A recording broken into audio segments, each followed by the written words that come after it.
Pra quem não me conhece, meu nome é Michelle. E é treta quando você tem um contato de quarto grau.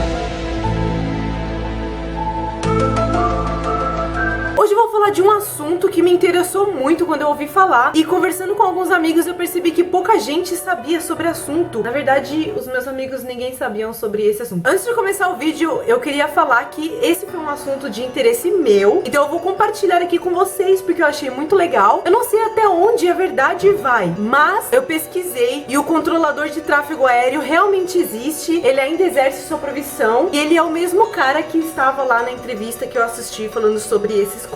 Então, vamos lá. Acho que eu tô falando algumas vogais estranhas. Eu vou contar brevemente a história de Rafael Pacheco Pérez, que foi um piloto amador que teve a sua viagem interceptada por um contato ufológico.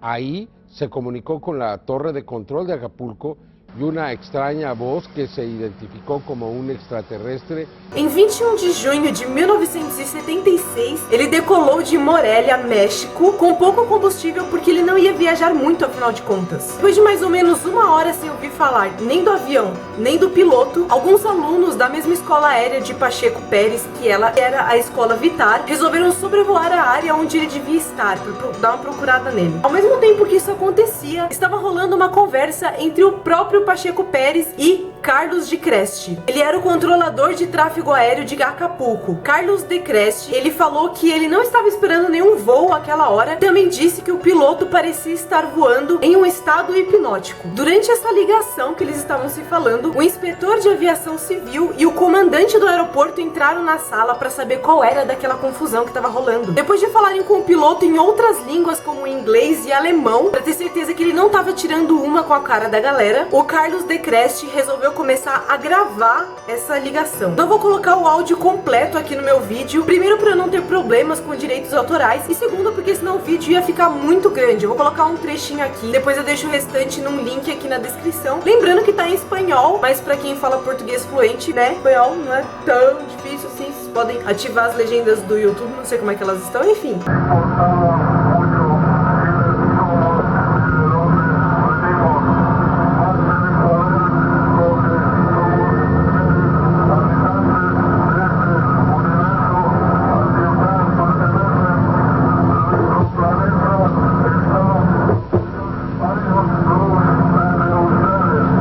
Depois de um tempo de comunicação, a ligação foi cortada, mas ela voltou quase imediatamente, dessa vez com a voz do próprio Pacheco Pérez, dizendo: "Estou vendo em meu relógio, são 11h30, eu decolei 8h15, estou sobre o mar, não sei onde estou, nem como vim parar aqui." Com a ajuda de Carlos Creste, que bloqueou o aeroporto para ele poder fazer um pouso de emergência, Pacheco Pérez finalmente conseguiu pousar. Quando ele pousou, muita gente foi até o avião para conversar com ele e saber o que estava acontecendo. Notaram que ele não estava bêbado nem drogado, ele estava fisicamente bem, só que estava muito nervoso. O mecânico da Aeroméxico, que foi lá onde ele pousou, ele foi até o avião dar uma inspecionada. Ele percebeu que não estava faltando nenhuma gota de combustível, sendo que o Pacheco Pérez fez uma viagem de aproximadamente 3 horas, um pouco mais de 3 horas. Pacheco Pérez era um piloto inexperiente, ele estava na escola ainda, aquele dia o tempo não estava muito bom, ele estava pilotando um avião que era um Cessna 150. Eu vou pedir pro editor colocar uma imagem dele aqui pra vocês saberem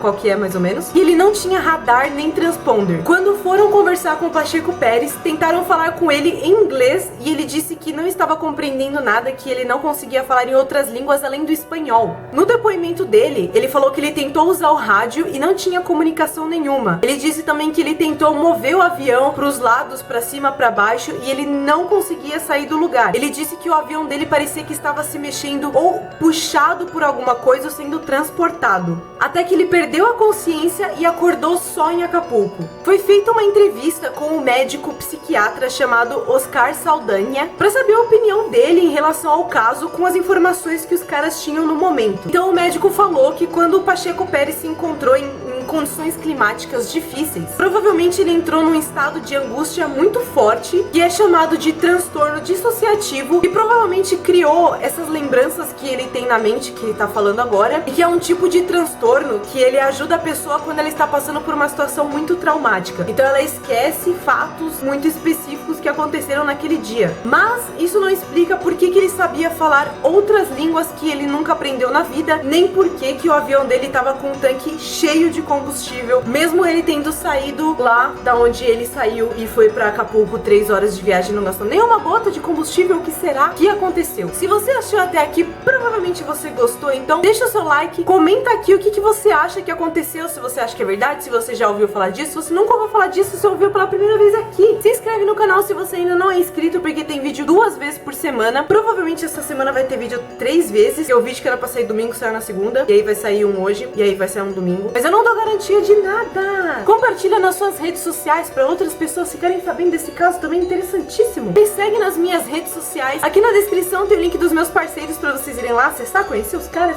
E até a próxima!